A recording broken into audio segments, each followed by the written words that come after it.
Okay, well, thank you very much, everybody, for joining our webinar today. That we are in our How They Did It series, and in this one, we are calling it the Taking Back Control of Your Workflows. So, as a quick note of just logistics, we're going to go through here, and we're going to talk a lot about just question and answer, and have really just an open discussion about the different solutions that we have had in the past. If anybody does have any questions, feel free to ask them in the questions panel. I'll do my best to try and incorporate them into the questions as we are going if it's possible. Otherwise, I do have some time dedicated at the end in order to go over things. So feel free to shoot some questions in there. But without further ado, I would like to introduce our guests. So I am joined by Kimberly Sinclair and Tushar Sonak. So Kimberly, if you wouldn't mind introducing yourself.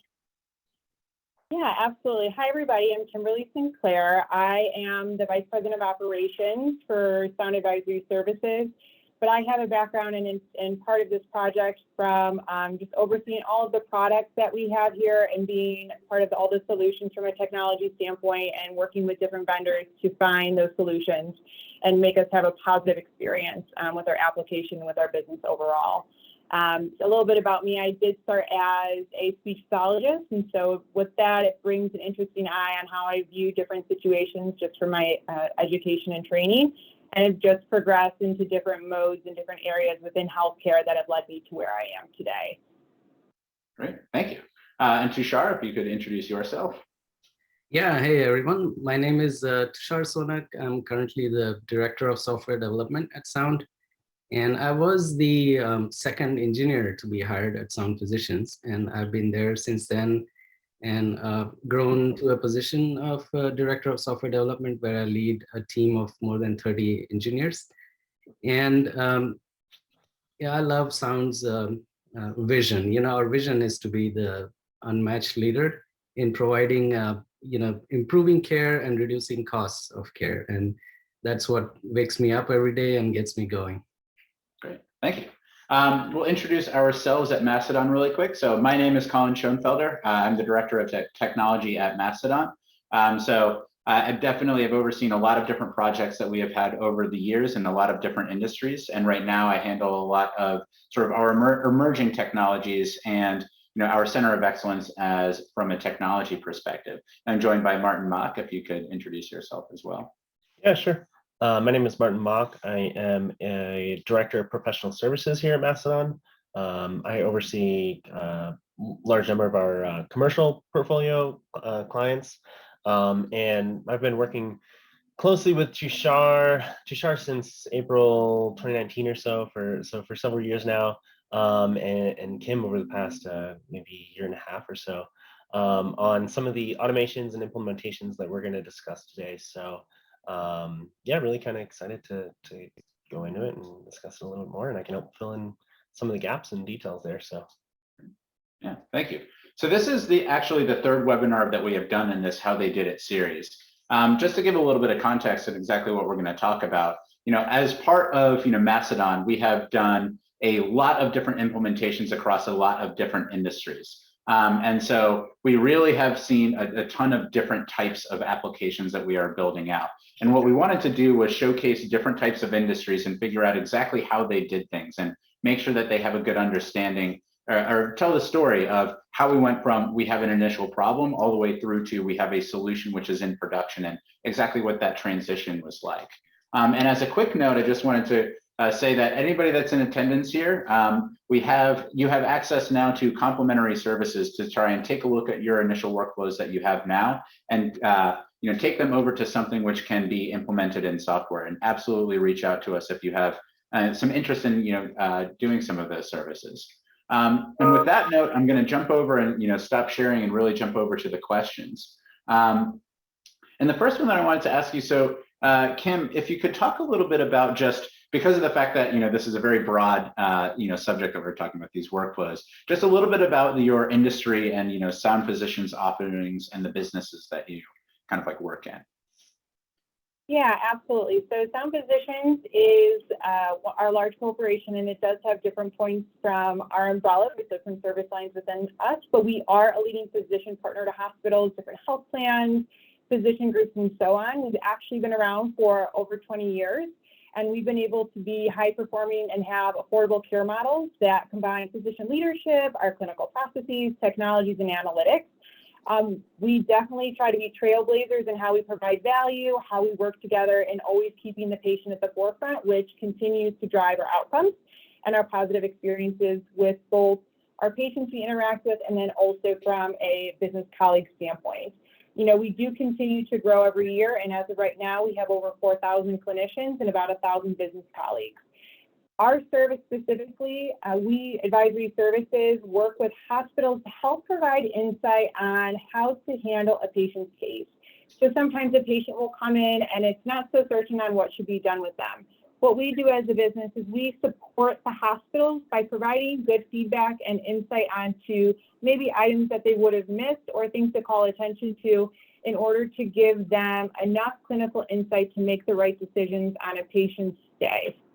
So that's advisory services in a nutshell and Sound Physicians overall. Great, thank you. And Tushar, you know, you mentioned earlier that, you know, you started as one of, you know, the first engineers that was hired, and it's grown up to a bigger team. Over that kind of time, like what's the context from the technology as it relates to, you know, that industry and what the business is? Like, what are they using, you know, technology for? Yeah, certainly. So when Sound started, we were doing only something called hospital medicine, where we would have our doctors work in hospitals. But over time, we have grown. You know, advisory services is one where Kim is from, and then there are other services like telemedicine, anesthesia, emergency medicine. And so there are lots of different areas where we have expanded. And from a technology perspective, we had started off as, you know, .NET application, you know, doing some basic things for the doctors to improve their processes, to help them take care of patients better. And over time, we have expanded, you know, using various technologies. And Kim has been a great partner. We have explored lots of new things with Kim's team. Great. And so I know that, you know, like right up front, when you're trying to figure out, you know, we need a technology solution in order to try and address these problems, that's always going to be driven by some sort of a business need. Kim, can you talk about, you know, up front, what were some of the original challenges that you were having that then you were looking to sort of, you know, go to either a custom solution or, you know, whatever type of application that you were initially, you know, looking to solve with technology? Yeah, absolutely. Great question. So we were having the problem a lot of new businesses hope to have. We were growing faster than we were anticipating, and it was resulting in us having to do a lot of manual workflows. But as we know, in all industries, the more work you give one person, the increase in rate of human error possibility. And so what we were trying to solve for is, okay, how do we exceed the expectations of our clients while also making sure that we are doing everything that's done manually now in a way that is more automated, in a way that is more scalable, and in a way that provides positive internal user experience as well. And so when we were going through this, I had asked Tushar, because he's the brain who's been around for so long, and was looking to him and saying, Tushar, here's our pain points with our service line. What can we do about it? And he really showed us, okay, this is something that we can automate, and opened my eyes to the technology of RPA and working with UiPath and getting all of that programmed. Mm-hmm. Yeah, absolutely. And this is actually a very exciting, you know, webinar and group for us, because this is the first one that we have done, which is focused on, you know, a couple of different technologies. So we have the RPA side of things with the UiPath, you know, implementations. And then we also have, you know, in the past built out, you know, low code implementations in Appian, you know, with Tushar's group. Tushar, maybe you, like on your side of things, how did you see that initial, you know, branch go? Like, what did you initially decide with Appian versus then, you know, sort of the updated or different challenges that you decided to go with, you know, RPA or recommend RPA as a solution? Yeah, certainly. So yeah, I can talk about Appian, you know, how we got into Appian. We had a challenge where we had to build workflows, which, you know, which we knew would be long running workflows, you know, long running as in, you know, 30 days to 90-day workflows. and numerous threads of that going. And then we knew there would be different versions of that workflow. And we wanted to be able to quickly change those workflows. And that's when we started exploring low code platforms. We looked at numerous. We looked at Appian, Salesforce, Pegasystems. And that's when I, in fact, discovered Mastodon. And we partnered with them to build our first Appian solution. Um, and then, RPA was, I had explored that independently. Mm-hmm. And then in my discussions with Martin, I learned that Mastodon was also doing UiPath work. We're a partner of UiPath and RPA. So that was really easy to get engaged. Relationship was already there, and so yeah, it worked out. And so, Kim, I know that when you were, pursuing the initial, UiPath processes, one of the big challenges, I think, whether it is, no matter what type of technology that you're trying to solve, right? You have that transition period where you're trying to support the old processes, and you can't, stop your business in order to wait until you have new processes in place or new technologies in place that are going to try and alleviate that. Can you talk maybe about when you were, starting your UiPath projects? How long did that take before you had, some of your initial automations in place? And what was that transition like when you were trying to figure out how to support your existing business, and then as you were trying to build out, an augmented automated solution? Yeah. So when we had decided that we were going to automate this and leverage the RPA technology, that was definitely a conversation of, okay, what does this look like? Again, we like to be trailblazers in advisory services, so this is all new ground for us. And more or less what we had decided is, okay, can we come together as a team with operations and just really say, there is an end in sight. We just need everybody to just kind of accept that it's going to be tough for the next few months. We're going to have to maintain what we're currently doing. But the end goal is that in parallel, while you're doing those manual processes, we're working to automate all of that on the back end. And so we were fortunate enough with our application to stand it up into another environment so that the Mastodon team could go ahead and work on those automations and see what that workflow looks like, and us to be able to work through all of those kinks. And the nice part is because operations was continuing to do it all already, anytime there was a nuance that we needed to solve for that we did not know about in the original scope, we were able to make those changes right in real time. So that allowed us to have a really successful launch. The entire process took about 5 months. We launched it last May, and it has been wonderful ever since. But it does come with some certain understanding of, we're going to take on a little bit more work, but it's for the greater good down the road. Yeah, absolutely. Yeah, sorry, jump in really quick. I know that, Kim, I know that we kind of started off with like this attended approach and like eventually merged it to like unattended, which I think, there were reasons for that. Do you want to talk a little bit about like the I guess the like transition there?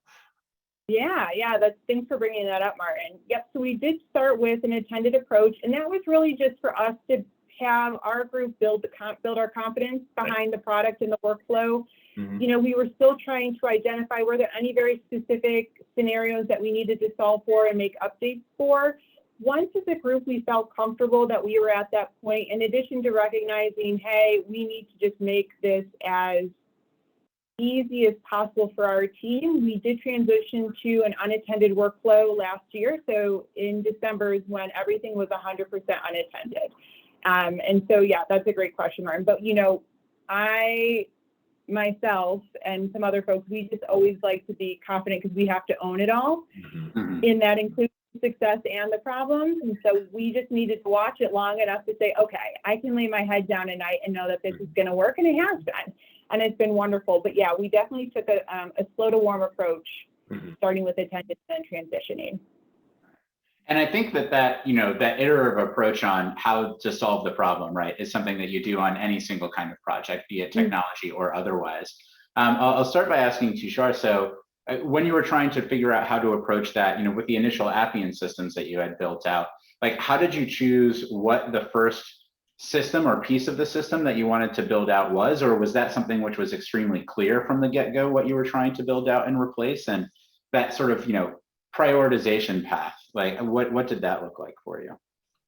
Certainly, in the Appian's case, it was fairly straightforward. It was a brand new product we were building, Mm-hmm. and we wanted to build it in such a way that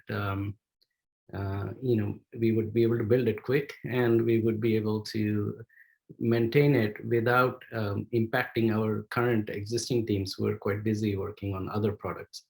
So, so to pick a product to use Appian for was pretty well defined, Mm-hmm.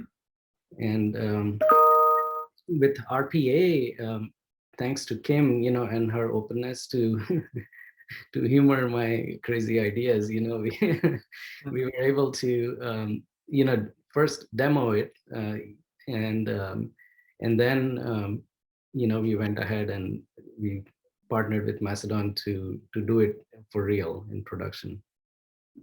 And so, Kim, I guess the same kind of question, because I know that you have, built out a couple of different, layers or a couple of different, iterations of that. How did you choose which one was the most important, or what was the place to start, and what was the most important, kind of like workflow or process to take first?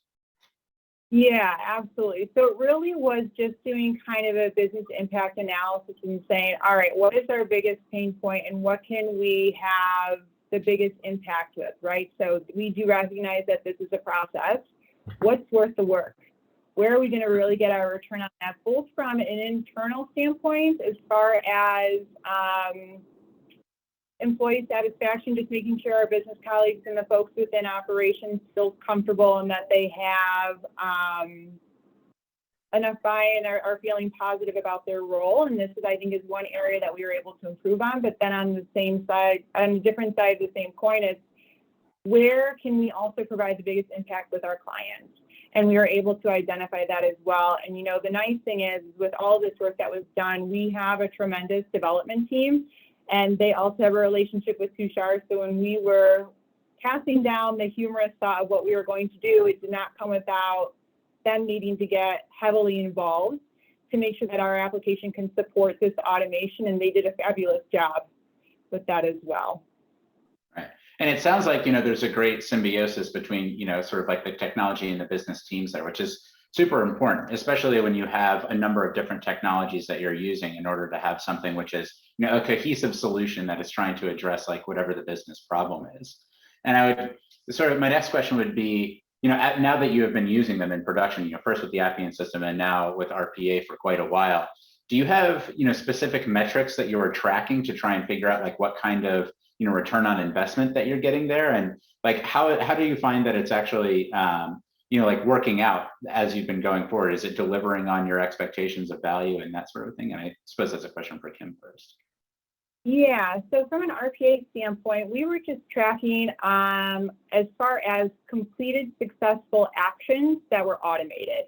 And when even kind of put it in perspective, so far this year, we've had over 2,000 automated actions that the RPA has done, and it's only March.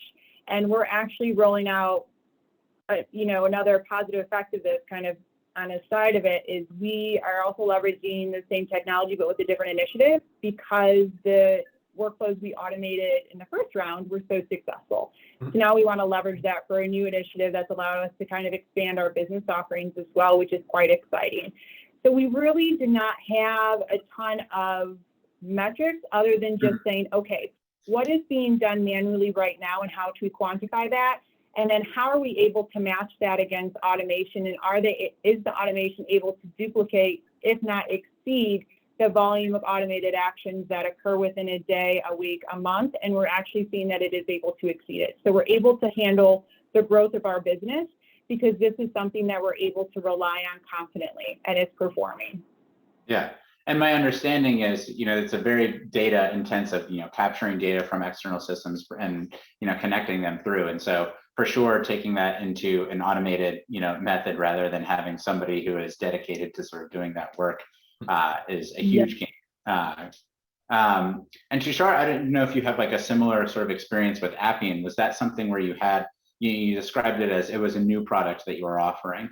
Did you have like different metrics that you were trying to follow there, and how did you sort of measure the success of the system as you were rolling it out? Yeah, in Appian's case, we were looking at how quickly we can build something to put in users' hands, and also, one benefit of Appian is that there is an app that the users can use, and once something is built on the Appian platform, it becomes available on the app. So it became really convenient for users to use that to perform their workflows. And so from a metrics perspective, that was the primary metric, like how soon can we put something in the hands of someone which is deployed and which can be monitored, which can be maintained, so those kind of metrics were used for Appian. Yeah, absolutely. And so, you mentioned, Kim, that you are now thinking about trying to take this forward to other initiatives. Can you talk a little bit about just sort of like that decision process? Like what are the different kinds of initiatives that you see, being a good, use case for RPA, or how does that evaluation process go in your head when you're trying to think about different things that you're going to use it for?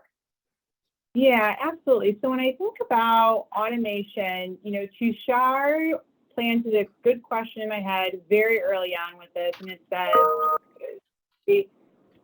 could a human do it? And does the human do it consistently? If the answer to those two questions are yes, then that is something that we can automate, because we can program and it can take the exact same steps as that automation. So identifying where our next benefit was, it was taking kind of a similar approach to what we did for this first round of automation. Is okay, where is the business impact? Where is business opportunity? And what kind of additional known or unknown pain points could it possibly resolve? And we were able to just use those kind of guided questions and thoughts to pinpoint where we were going to go next. And I think part of it too is that our president of our service line was so impressed with this automation that he now wants to be involved and provide an opinion, which is great, because it helps us get insight on what we should do from a business standpoint. But we're able to still guide him in a way, knowing that there's targeted questions in order for it to be successful. Yeah, absolutely. And one of the things that we are always practicing when we're trying to come in and try and to help guide through this, the whole process of technology, is sort of that, like what you're describing, the top-down like approach of, we from a business have a bunch of objectives that we are trying to meet, but then also getting sort of the bottom-up feedback of the people that are actually in the trenches doing the work, right? Like getting the feedback from them. And I'm curious, like how have the users responded, or just the folks that are actually doing this work responded to the rollout of the various systems? Is it something that people have responded very well to? And like what are kind of their thoughts on that rollout process? Yeah, absolutely. So from an unattended standpoint, the rollout has been outstanding. There's always, anytime you roll out a new technology, there's a learning curve. And so we were able to solve for that a lot with the attended bots. But when we transitioned to unattended, that's when the RPA technology really shined, because we were able to set it all up in a virtual machine and leverage all these different areas and just have it all automated, so that we have oversight, but we're not having to interact unless it's a very, very small specific set of scenarios. So the overall experience and just the feedback from the team has been very, very positive. And the nice part as well is, because of the type of technology is, we do know that healthcare is ever changing. So as we have requirements change, because we have a well-established and positive relationship with our Mastodon consultants, we're able to work in real time to get that updated. And that's just great peace of mind too. So there's no actual disruption in our business operations as a result. Yeah, I'd actually be a little bit curious to hear a little about just the organization of that team, because I'm fairly certain that it's a pretty small team that you have been working with in order to do the implementation. Like, what is the team structure look like for the rollout of this project? Yeah, so we've got one person plus Martin. That's all we have for Mastodon. Tushar and I have led a lot of the dynamic duo. He was my kind of tech counterpart on a lot of this. And then we have a small dev team who are just a bunch of workhorses that just know how to, they know the right questions to ask, they have the right knowledge set and background, so that when we were having those meetings, because it was small, they were efficient in a way of where everybody knew what they were bringing to the table. Yeah. So it allowed us to make very well thought out, calculated decisions that allowed to keep the project going and getting out on time. But yeah, our teams are small. We are mighty. But yeah, I mean, they all work very hard. I mean, Martin, Yeah. Well, no, I mean, I think there was really good, like you said, the Mastodon kind of development teams for these RPA automations has been small, but there's been really good kind of interaction from Tushar, and then like you mentioned, from with these integrations across systems, each of the systems have a SME, and they've, I think Sound did a great job with kind of enabling those people and having them involved in getting this to be kind of a wholesome, like, looking at the big picture of the automation rather than just like, these are the individual things that I'm doing right here. Instead, kind of like, there were situations where we said, well, we could go through a screen for this, or we can go through an API. We just need to work with someone to create the API. And we went the API route, and that was a better, more stable approach. And so I think there was just really good brainstorming and enablement from the Sound side of getting the right people involved to just get a better solution at the end of the day. So yeah, Corey, there are like 6 teams, and of those 6 teams, we have worked with 4 of them already, in these kind of integrations. Yeah.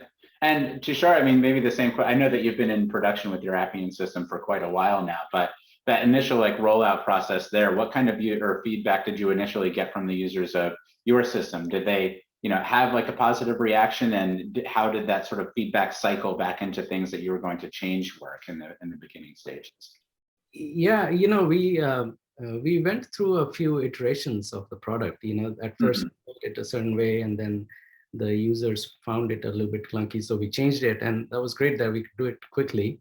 And so it evolved over some time, and the users were involved from the get-go. We use agile practices, so it's a no-brainer. And so that ended up being really useful, and the users love it now. Nice. And I know also that it's been in production, and we haven't done a lot of been involved in a lot of sort of the maintenance and continued upkeep. How did that transition work from when you had the system, which was being developed by our set of developers, and then transitioning over into Sound resources who were able to take over? Can you talk a little bit about how that transition worked and the kind of ongoing development that you might have done in the meantime? Yeah, certainly. So the team that currently works on the Appian product, they work on other aspects of the product as well. And so we transitioned it. We have 2 developers that are Appian developers on the team. And there are others who do, API work and, in other technologies. But in that team, Mastodon transitioned over the knowledge to those folks, and they started doing the enhancements and things like that. But we do have, Mastodon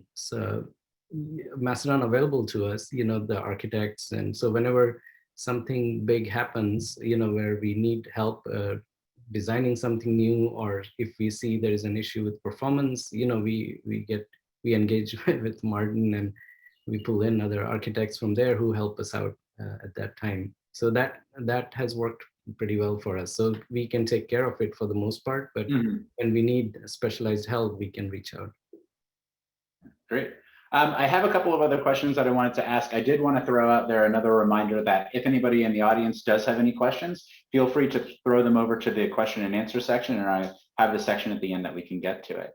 One of the last things I wanted to ask, so are there any unexpected, positive outcomes, or just outcomes that came from, going over to the new technologies? I guess, Kim, that would be a question for you first. Like, things that you weren't necessarily expecting would be, something that it enabled you to do, or anything like that, that was a result of the process change. Yeah, I think, some of it's been echoed already. I don't think I anticipated as positive a response from the operations team as quickly as it came. I definitely think that was initially seen, and that's just with my own, history of working with technology with other companies. I think the part that was the biggest unforeseen benefit was that it just started working the way it was from the beginning. Typically there's always this ramp up and you see these different things happen, but it was, once it was out on the gate, it was like, okay, here we go. This is happening and it's working. And I just don't think anybody anticipated it to run as smoothly as it did, as quickly as we launched it. I just think the other part is, again, having such a positive experience. We, and Tushar, keep me honest on this, we were getting inquiries from other aspects of sound overall. Sound overall was like, hey, heard you guys are doing this, heard it's doing great, like talk to me about it. Like we were getting interest and people wanting to know more about what we were doing, which was just another nice positive benefit because, anytime you do a project of this size, it can be challenging at times, it can be stressful. And so having some of that positive feedback coming from outside of our service line and other areas of the business is really, really nice to see as well. Yeah, I can add to that, so we have already a pipeline of over 10 projects for RPA and some new work also for Appian from different departments, from accounting, from training, from our telemedicine business. In fact, we've been doing a lot of work on RPA with our telemedicine folks. So it's just the interest is growing, and I have hired people. We are growing our RPA team as well. Yeah, absolutely. And I definitely like that approach tends to be how these projects go when they're successful. Like Kim, you mentioned that people are, unexpectedly excited about it when they're rolling out. For sure, when you build things that actually provide value to people, right? Rather than just systems which you're sort of like putting in place sort of almost just as a matter of form because it seems like something that you need to transform. When you can actually deliver value and time savings and a lot of that efficiency, people adopt it really quickly and then start to talk about it and grow into the other types of businesses. And so I guess that my next question, the other people that are engaging with you, does it surprise you that like the breadth of different departments that are interested, and how did they start to sort of choose what things that they might be interested in asking those kinds of questions? And maybe that's a question. So that may be more of a Tushar, but just from my own experience, I think the folks who reached out to me were people I've worked in the past with. So whether it would be something else regarding our technology or with our service line, we've had some overlap, they would reach out.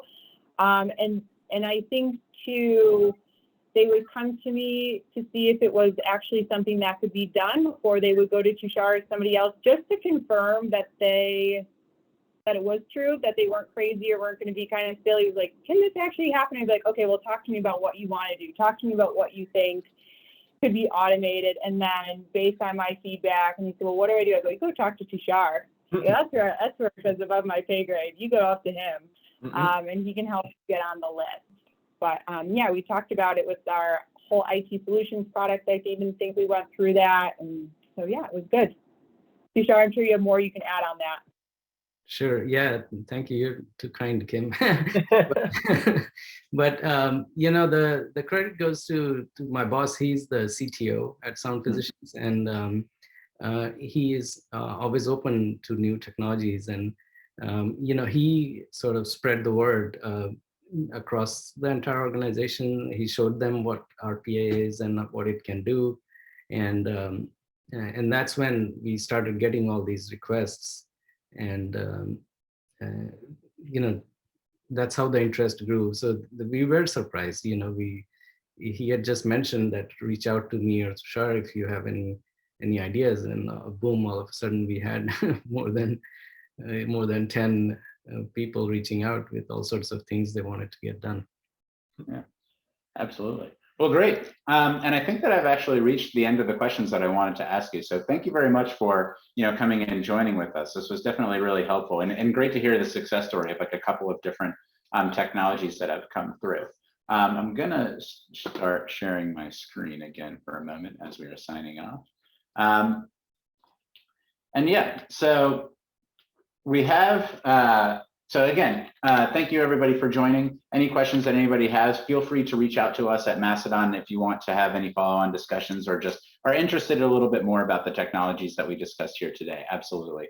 And remember that because you saw the the webinar today and intended that you have access to free services to come in and do some initial analysis about how we might be able to help you out with different technologies and just to get a little bit of context about what options are on the table. These different sessions that we do are very fun for us. We really like showcasing clients and getting them an opportunity to tell their stories. And thank you very much, Tushar and Kim, for coming with us today again.